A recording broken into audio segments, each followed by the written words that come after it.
Hello दोस्तों, कैसे हो आप सब। मैं कुमार हीरो सर। आज मैं आप लोगों के लिए एक स्पेशल टॉपिक लेकर आया हूं और इस टॉपिक का नाम है बहुपद यानी कि पोलिनोमियल्स। तो हम लोग इस वीडियो में पोलिनोमियल्स बहुपद के बारे में जो भी हमें इम्पॉर्टेंट फार्मूला है उन सारे फार्मूला को हम इस वीडियो में कवर करने वाले हैं। तो आप लोग वीडियो के अंत तक ज़रूर बने रहिए ताकि आपको बहुपद में जो भी इम्पॉर्टेंट फार्मूला है उन सारे फार्मूलाओं के बारे में आपको पता हो जाए। तो चलिए शुरू करते हैं। सबसे पहला बात कि बहुपद का क्या होता है, बहुपद क्या होता है इसके बारे में। तो px बराबर a0 plus a1x plus a2x square plus dot dot dot plus an x to the power n, यानी कि px बराबर अगर इस रूप के, अगर इतना के रूप के चर x में n घात वाला एक बहुपद है, यानी कि हम px बराबर इस रूप के जो आपका व्यंजक या जो आपका फंक्शन होगा उसको हम लोग एक n घात वाला बहुपद कहेंगे, क्योंकि इसमें सबसे ज़्यादा जो पावर है वो क्या है, n है, इसीलिए हम इसको n घात वाला एक बहुपद कहेंगे। जो पावर आपका बढ़ते क्रम में हो सकता है या पावर आपका घटते क्रम में हो सकता है, ठीक है। लेकिन इसमें सबसे बड़ी बात आपको याद क्या करना है, जो है n क्या है, तो n एक अऋणात्मक पूर्णांक है और अऋणात्मक पूर्णांक का मतलब होता है कि निगेटिव नहीं आना चाहिए। और पूर्णांक तो आप लोग समझते हैं जो बटा में नहीं होगा। जैसे आपको पॉजिटिव यानी कि और ऋणात्मक पूर्णांक का मतलब आपको सारा प्लस में मान लेना है। प्लस में मान 0 ले सकते हैं, 1 2 3 4 5 6 इस तरह से पावर जो भी आपका इस पर पावर रहेगा वह प्लस में रहेगा और न ही आपका बटा में रहेगा, ठीक है। प्लस में रहेगा बट बटा में नहीं रहेगा। यहाँ तक तो आप लोग समझ गए।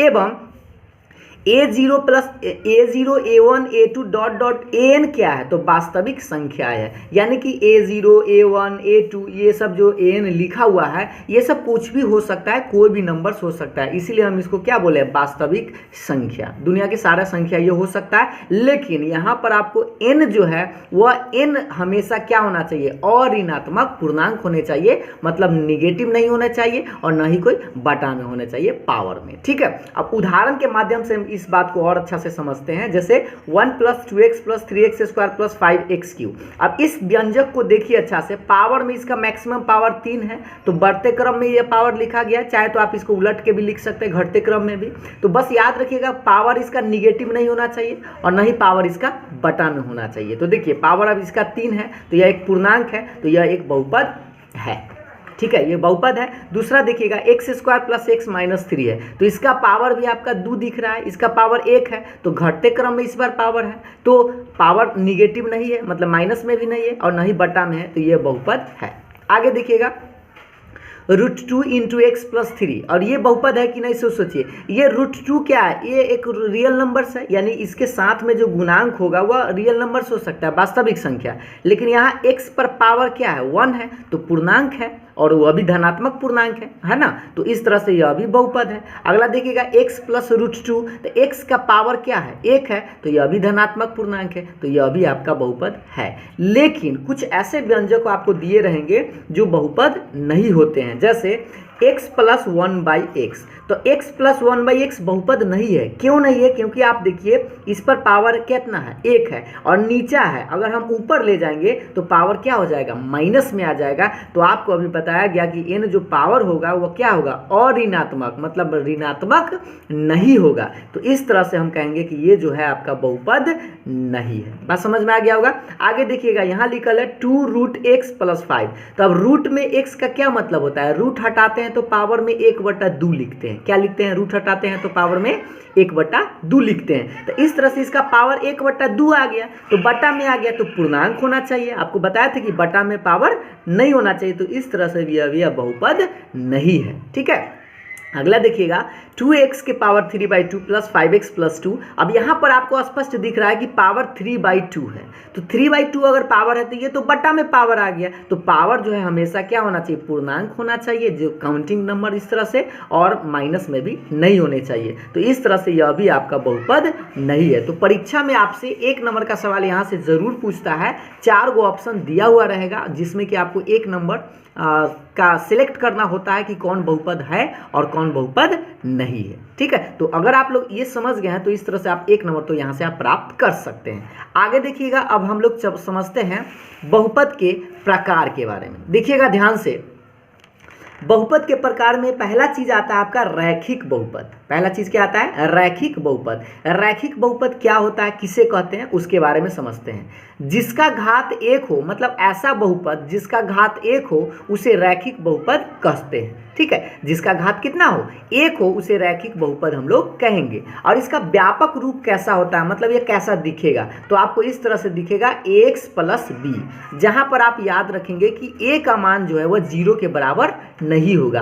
अब क्यों नहीं 0 के बराबर होगा? क्योंकि आप सोचिए, यहाँ पर अगर जैसे ही हम 0 लिख देंगे तो ये तो 0 हो जाएगा टोटल, तो सिर्फ b बचेगा, तो इसमें घात तो 1 नहीं रह जाएगा, इसीलिए हम a का मान 0 के बराबर नहीं होने देंगे। ठीक, और अगर a का मान 0 के बराबर हो गया तो यह रैखिक बहुपद नहीं रहेगा। बात समझ में आ रहा है ना? अब उदाहरण के माध्यम से इस बात को समझते हैं कि रैखिक बहुपद का उदाहरण 2x प्लस 3, तो देखिए इस पर पावर कितना है? 1 है, तो यह रैखिक है। इस पर देखिए √2x माइनस 3, तो इस पर भी पावर 1 है, तो यह रैखिक है। x प्लस √3, इस पर भी पावर 1 है, तो यह रैखिक बहुपद है। etc इस तरह से बहुत सारा उदाहरण आप ले सकते हैं। ठीक है, तो हमको लगता है कि आपको ये रैखिक बहुपद समझ में आ गया होगा। अगला है आपका द्विघात बहुपद। द्विघात बहुपद क्या होता है? जिसका घात 2 हो उसे द्विघात बहुपद कहते हैं। यानी कि जो आपका पावर घात जो है 2 होना चाहिए, तो उसको हम क्या बोलेंगे? द्विघात बहुपद बोलेंगे। इसका व्यापक रूप होता है ax² plus bx plus c, जहां पर a के मान 0 के बराबर नहीं होगा। अब क्यों नहीं होगा? क्योंकि अभी हम आपको जस्ट बताए, यहाँ पर 0 लिख देंगे तो ये पूरे पार्ट 0 हो जाएगा, तो स्क्वायर वाला पार्ट ही कट जाएगा। इसीलिए हम क्या करेंगे, a का मान 0 बराबर नहीं होगा, तभी यह द्विघात बहुपद रहेगा। और जैसे ही a का मान 0 यहाँ पर रख दीजिएगा तो यह द्विघात बहुपद नहीं रहेगा। तो इसलिए आप इस तरह से याद रखें कि द्विघात बहुपद का व्यापक रूप क्या होता है, तो ax² plus bx plus c, जहां पर a के मान 0 के बराबर नहीं है। और यह भी आप याद रख सकते हैं कि abc क्या है, तो वास्तविक संख्या है। abc कुछ भी, कोई भी नंबर्स हो सकता है। ठीक है, अब उदाहरण के माध्यम से इसको हम लोग समझते हैं। जैसे पहला 2x² प्लस 5x प्लस 3, तो इसमें पावर मैक्सिमम पावर 2 है, तो ये द्विघात बहुपद है। ठीक है, और यहाँ देखिए इसमें x² प्लस x माइनस 3 है, तो इसमें भी पावर आपका सबसे ज़्यादा 2 है, तो ये द्विघात है। x² प्लस 5 है, तो सबसे ज़्यादा पावर आपको 2 दिख रहा है, तो यह भी आपका द्विघात है। तो यहाँ तक आप लोगों को समझ में आ गया होगा कि द्विघात बहुपद। अब हम लोग समझते हैं त्रिघात बहुपद के बारे में। तो देखिएगा, त्रिघात बहुपद क्या होता है? जिसका घात 3 हो उसे त्रिघात बहुपद कहते हैं। ये आप लोगों को समझ में आ रहा होगा ना? त्रिघात बहुपद मतलब जिसका घात कितना हो? 3 हो, उसे त्रिघात बहुपद कहते हैं। अब इसका व्यापक रूप क्या होता है, यानी कि आपका घात कितना होना चाहिए?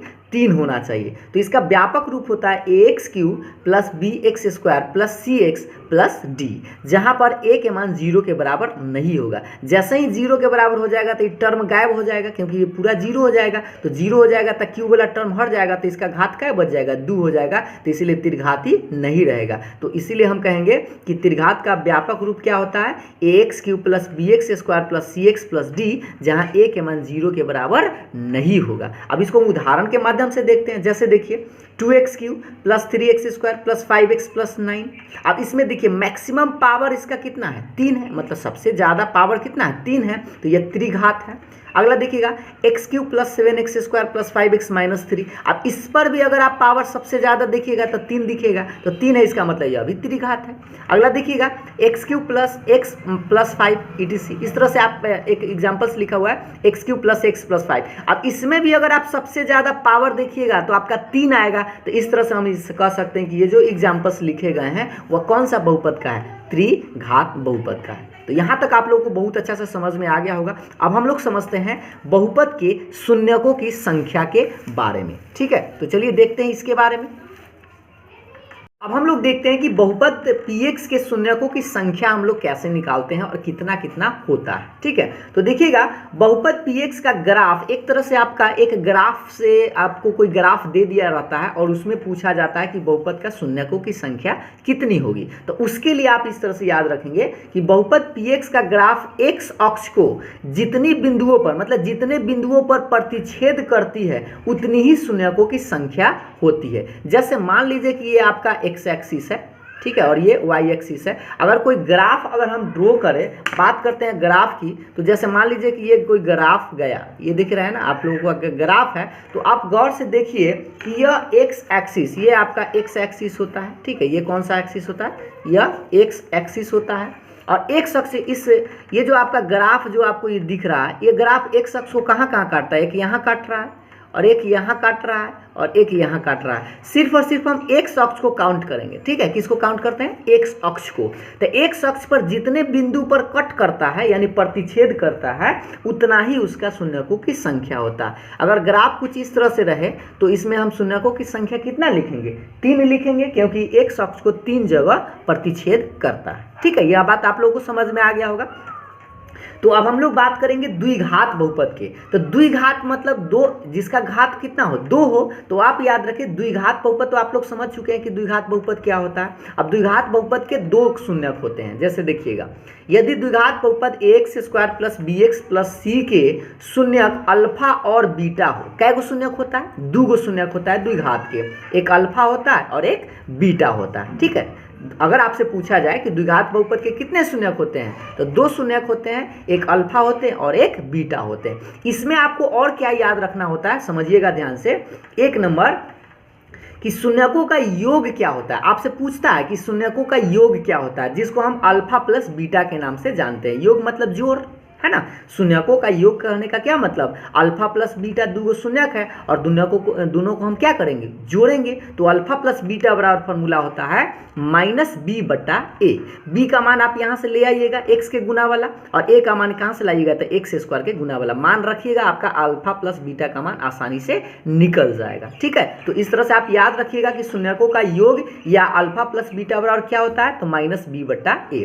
उसी तरह से आपसे पूछा जा सकता है कि शून्यकों का गुणनफल क्या होता है। तो शून्यकों का गुणनफल को हम बोलते हैं अल्फा इंटू बीटा, या आपसे डायरेक्ट अल्फा इंटू बीटा का मान पूछा जा सकता है। तो अल्फा इंटू बीटा का मान क्या होगा, c/a। तो इस तरह से आप याद रख सकते हैं कि अल्फा इंटू बीटा का मान क्या होगा, c/a।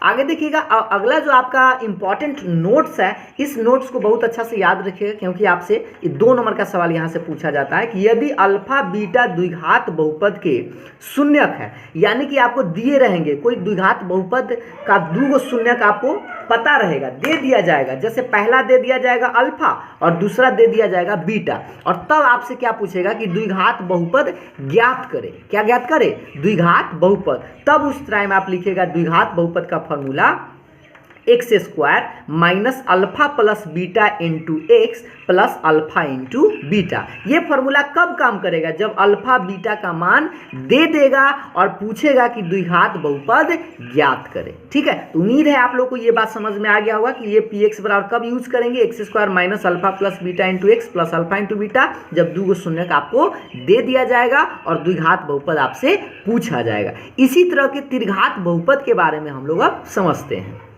हम लोग यह देखते हैं कि त्रिघात बहुपद के कितने शून्यक होते हैं और त्रिघात बहुपद के शून्यकों के बीच में क्या क्या संबंध होते हैं। तो देखिएगा, त्रिघात बहुपद यदि अल्फा बीटा गामा त्रिघात बहुपद ax³ plus bx² plus cx plus d के शून्यक हो, तो यानी कि आप ऐसे याद रखिएगा कि त्रिघात बहुपद के कितने शून्यक होते हैं, तो 3 तरह के शून्यक होते हैं।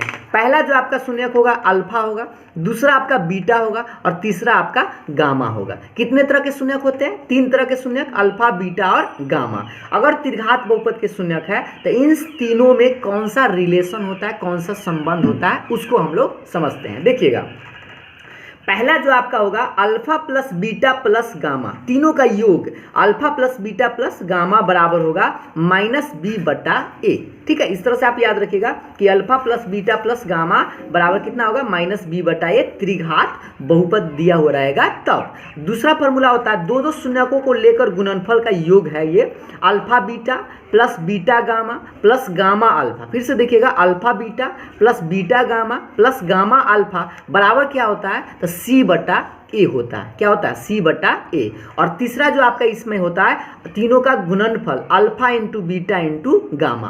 Alpha into beta into gamma बराबर क्या होता है, माइनस में d/a। यहाँ पर आप d/a का मान इस तरह से इस इक्वेशन में से इस बहुपद में से आप निकाल लीजिएगा और इसका मान रख दीजिएगा, जिससे कि आपका आसानी से मान निकल जाएगा, ठीक है।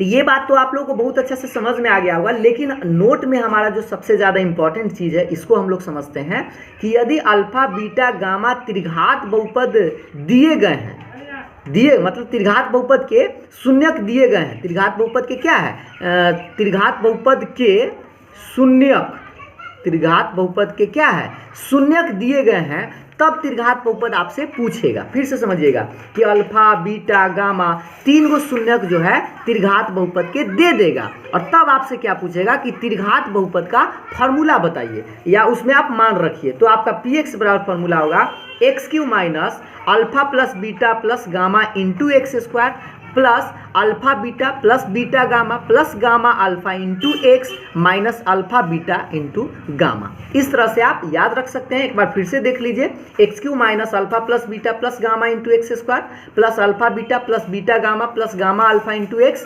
Minus alpha beta gamma. तो ये कब फॉर्मूला यूज करेंगे, जब त्रिघात बहुपद के 3 गो शून्यक आपको दे देगा और कहेगा कि त्रिघात बहुपद आप निकालिए। ठीक है, और लास्ट जो आपका बहुपद में ये चीज़ आप लोगों को समझना है क्या, कि px में gx से हम अगर भाग देते हैं, फिर से समझिएगा, px में gx से अगर भाग देते हैं तो विभाजन एल्गोरिदम से ऐसे हम इसको लिखते हैं, px बराबर gx से भाग दे रहे हैं तो कितना बार में कटेगा, मान लीजिए कि qx बार में कटा और प्लस में इसका शेषफल कितना आया rx। तो इस तरह से हम लिखते हैं px बराबर gx into qx plus rx। जहाँ पर आप याद रखिएगा px क्या है तो इसको हम भाज्य बोलेंगे, gx क्या है तो भाजक बोलेंगे, और qx क्या है तो भागफल बोलेंगे, और rx को हम लोग क्या बोलेंगे, शेषफल बोलेंगे। तो इस तरह से भी आप याद रख सकते हैं, भाज्य बराबर भाजक गुने भागफल प्लस शेषफल। ये तो आप लोग को याद होगा, जिसमें कि एगो चीज़ याद रखिएगा, ये जो आपका rx जो शेषफल है, शेषफल या तो 0 के बराबर आएगा या तो इसका शेषफल का घात जो है वह gx के घात से छोटा होगा, यानी छोटा होगा तभी तो हम उसको भाग फिर नहीं लगा सकते हैं ना। इसीलिए हम क्या कहेंगे, या तो rx का मान 0 कब आएगा, जब टोटल कट जाएगा, जब px में gx अगर हम भाग देंगे तो पूरा से पूरा कट जाएगा तो शेषफल 0 आएगा। अगर पूरा से पूरा नहीं कटेगा तो उसका शेषफल कुछ आएगा, और जो शेषफल का घात होगा वह किसके घात से छोटा होगा, gx के घात से। तो इस तरह से हमने आपको बहुपद में जो भी इम्पोर्टेंट फार्मूला था उन सारे फार्मूला को हमने इस वीडियो में आपको बता दिया है, और आप एक्सरसाइज बनाइएगा इस फार्मूला को एक बार दो बार एक बार लिख के प्रैक्टिस कर लीजिएगा, जिससे कि आपको याद भी हो जाएगा। और ज़्यादा याद रखने के लिए, हमेशा के लिए याद रखने के लिए कम से कम 2-3 बार वीडियो को रिवाइज करके देख लीजिए, और एक बार लिख के भी ज़रूर इसको देखिएगा, जिससे कि आपको हमेशा के लिए याद रहे। ठीक है, तो अगर आप लोगों को वीडियो अच्छा लगा हो तो वीडियो को लाइक ज़रूर कीजिएगा, और अगर आप मेरे चैनल पर नए हैं तो मेरे चैनल को भी सब्सक्राइब कर लीजिएगा, ताकि आपको इसी तरह का इम्पॉर्टेंट वीडियो आसानी से मिलते रहे। तो फिर मिलेंगे हम लोग नेक्स्ट वीडियो में, तब तक के लिए बाय बाय, थैंक यू।